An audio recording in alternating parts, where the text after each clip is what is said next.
Chapter 43. I have a big finish. I desperately tried to think of my best insults. You're a Mindforder. You're dumb. You're ugly. Yeah, my best really wasn't that impressive, especially coming from a guy who was literally shrinking under Loki's onslaught. Hoping for inspiration, I glanced again at my friends. Sam looked stern and determined, somehow still believing in me. Alex Fierro looked angry and defiant, somehow still believing that if I messed this up, she would kill me. Blitz had developed a tick in his eye, like he was watching me ruin a beautiful tailoring job. Hearthstone seemed sad and weary, scrutinizing my face as if searching for a lost rune. TJ, Mallory, and Halfborn were all tense, scanning the giants around them, probably trying to formulate a plan B, in which B stood for Bad Magnus. Then my gaze rested on Sigyn, standing discreetly behind her husband. Her hands were laced, her strange red eyes fixed on me, as if she were waiting. Waiting for what? She had stood by her husband's side when everyone else abandoned him. For centuries, she had tended to him, keeping the snake's venom from his face as much as she could, despite the fact Loki had cheated on her, verbally abused her, ignored her. Even now, he barely looked at her. Sigyn was loyal beyond belief. Yet back in Loki's cave during the giant's wedding ceremony, I was almost positive she'd helped us, distracting her husband at a critical time to keep him from killing me and my friends. Why would she resist her husband like that? What did she want? It was almost as if she was subtly working to undermine him, as if she wanted to delay Ragnarok and see her husband back in his cave, lashed to the rocks and suffering. Maybe Loki was right. Maybe he couldn't trust anyone, not even Sigyn. Then I thought about what Percy Jackson had told me back on the USS Constitution, that my biggest strength wasn't my training. It was the team around me. A flighting was supposed to cut people down to size, to insult them into nothingness. But I was a healer. I didn't cut people, I put them back together. I couldn't play by Loki's rules and hope to win. I had to play by my rules. I took a deep breath. Let me tell you about Mallory Keene. Loki's smile wavered. Who is that, and why should I care? I am so glad you asked. I projected my voice into the crowd with as much volume and confidence as my tiny little lungs would allow. Mallory Keene sacrificed her life to correct her own mistake and saved the lives of a bunch of school kids. Now she's the fiercest fighter and the best curser in Valhalla. She holds Floor 19 together as a team, even when we want to kill each other. Can any of you claim the same level of camaraderie? The giants shifted uncomfortably. The Draugr eyed each other like, I've been wanting to kill this guy forever, but he's already dead. Mallory opened the doors of Satung's cave with just 2 daggers. I continued. She defeated the 9 thralls of Baugi with nothing but trickery and a rock. And when she found out she was the daughter of Frigg, she refrained from attacking the goddess. Ooh, the giants nodded appreciatively. Loki waved aside my words. I don't think you understand how a flighting works, little man. Those aren't even insults. Let me tell you about Halfborn Gunderson, I shouted over him.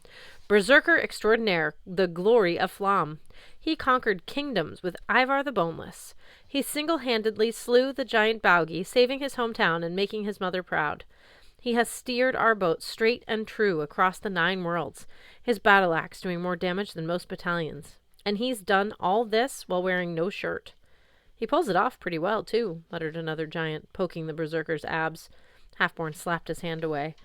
And the deeds of Thomas Jefferson, Jr., I yelled. Those are worthy of any Viking hall. He charged into enemy gunfire to meet his nemesis, Geoffrey Toussaint, face to face. He died, taking up an impossible challenge, like a worthy son of Tyr. He is the heart and soul of our fellowship, a driving force that never fails. He defeated the giant Hugnir in his trusty Springfield 1860, and wears a flint shard from the giant's heart above his eye as a badge of honor. It can also light matches. The giants nodded, no doubt thinking how handy this would be for lighting pipes in the cold winds of Niflheim. And Blitzen, son of Freya, I smiled at my dwarf friend, whose eyes were getting dewy. He bested Eitri Jr. at the forges of Nidvalir. He makes the best cutting-edge fashions in the 9 worlds. He sewed the magic bowling bag of Tiny. He stood face to face, empty-handed against the dragon alderman, and forced the monster to back down. His patented stainless steel neckties and expando ducks are the stuff of Jotun nightmares. Several giants wailed in terrified agreement. "Stop this!" Loki spat. "This is ridiculous. What's all this positivity, Magnus Chase? Your hair is still horrible and your clothes... Hearthstone!" I roared. Was it my imagination or was I getting taller again? It seemed I could look my opponent in the eyes now without straining my neck. The greatest rune magician in the 9 worlds, his bravery is legendary. He is willing to sacrifice anything for his friends. He has overcome the most horrible challenges. The death of a brother, the scorn of his family. My voice cracked with emotion, but Loki did not speak into the void. The crowd stared at me expectantly, with some with tears in their eyes. "His own father turned into a dragon," I said. Yet Hearthstone faced his worst nightmares and emerged victorious, breaking a curse, destroying hatred with compassion. Without him, we would not be here. He is the mightiest and most beloved elf I know. He is my brother. Hearthstone placed his hand on his heart. His face was as pink as the scarf Alex had given him. Captain Hrim sniffled. It seemed like he wanted to give Hearthstone a hug, but was afraid it might not look good in front of his crew. "Semra Elbabas," I said, "daughter of Loki, but better than Loki." Loki laughed. "I beg your pardon. The girl's not even a Valkyrie, sworn to Odin's most important tasks." My words were coming easily now. I could feel a rhythm to them, an unstoppable cadence and certainty. Maybe that was because of Kvasir's mead. Or maybe it was because I was speaking the truest things I knew. "You have felt her spear of light scorch your forces in combat. Her stamina is steel, her faith unwavering. She has overcome her father's sway. She saved our ship from the dreaded Vatnudtir. She outflew the great Baugi in his eagle form, delivering Kvasir's mead to our crew. And she has done all of this while fasting for Ramadan." Several giants gasped. Some put their hands to their throats as if just realizing how thirsty they were. "Samara," Loki growled, "turn into a lizard and scuttle away, my dear." Sam frowned at him. "No, father, I don't think I will. Why don't you?" "Oh!" Some of the giants even clapped. I was definitely taller than usual now. Or wait, Loki was getting shorter. But I needed more. I turned to Alex. "Let me tell you about Alex Fierro." "Saving the best for last?" Alex asked, a hint of challenge in her voice.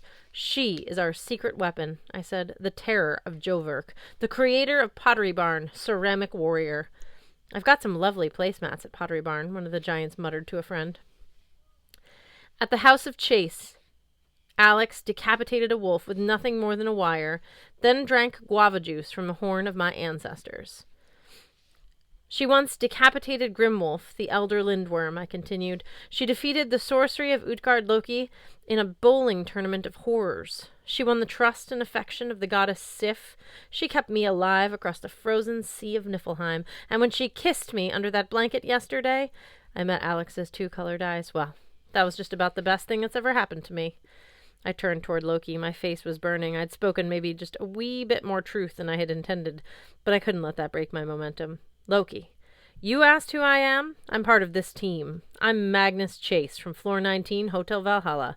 I'm the son of Frey, son of Natalie, friend of Mallory, Halfborn, TJ, Blitzen, Hearthstone, Simmer, and Alex. This is my family. This is my Othala. I knew they would always support me, which is why I'm standing here triumphant on your ship, surrounded by my family. And you, even in the midst of thousands, you are still alone." Loki hissed. He backed into a wall of scowling Draugr. "I'm not alone. Sigyn, dear wife." Sigyn had vanished. At some point during the flighting, she must have retreated into the crowd. That silent act spoke louder than the centuries of verbal abuse. "Alex! Simra!" Loki tried for a confident smile. "Come on, my dears. You know I love them. Don't be difficult. Kill your friends for me, and all will be forgiven." Alex adjusted her shaggy green fur cloak over her sweater vest. "Sorry, Ma. I'm afraid I gotta say no." Loki dashed toward Simra, who pushed him back at spear point. The trickster was about 3 feet tall now. He had tried changing form. Fur sprouted across his brow. Fishy scales appeared on the backs of his hands. Nothing seemed to stick. You can't hide from yourself, Loki. I said, no matter what form you take, you're still you, alone, scorned, bitter, and faithless. Your insults are as hollow and desperate. You don't stand a chance against us, because you don't have an us. You are Loki. Always alone. I hate you all, the god screamed, spittle flying, acid oozed from his pores, hissing across the deck. None of you are worthy of my company, much less my leadership. As Loki shrank, his scarred face rippled, contorting with rage. Acid steamed in puddles all around him. I wondered if this was the venom that Skadi's viper had dripped on him over the centuries, or if it was simply part of Loki's essence. Perhaps Sigyn had tried to shield Loki from the snake because she knew her husband was already full of poison. He could barely keep his human form from liquefying into the stuff. You think your happy friendship speech means anything? He snarled. Is it time for a group hug now? You make me sick. You'll have to speak up, I said. It's hard to hear you now from way down there. Loki paced and ranted, no more than a few inches tall now, wading through puddles of his own venom. I will kill you slowly. I will have hell torture the spirits of everyone you love. I will... Escape? Simra said, blocking Loki with her spear point as he darted left. He ran to the right, but Alex put down her pink ski boot to stop him. I don't think so, Mom, said Alex. I like you down there. And now Mallory Keene has a lovely parting gift for you. Mallory hopped forward and brought out the walnut. No, Loki squeaked. You wouldn't dare. I will never. Mallory tossed the nut toward the miniature god. The shell opened, inhaling Loki with a vicious sucking noise, and then snapped shut again. The walnut rattled and quivered on the deck. The little voice was shouting obscenities from inside, but the shell remained sealed. The giants frowned down at the walnut. Captain Hrim cleared his throat. Well, that was interesting. He turned to me. Congratulations, Magnus Chase. You won a flighting, fair and square. I am impressed. I hope you'll accept my apology for having to kill you all now.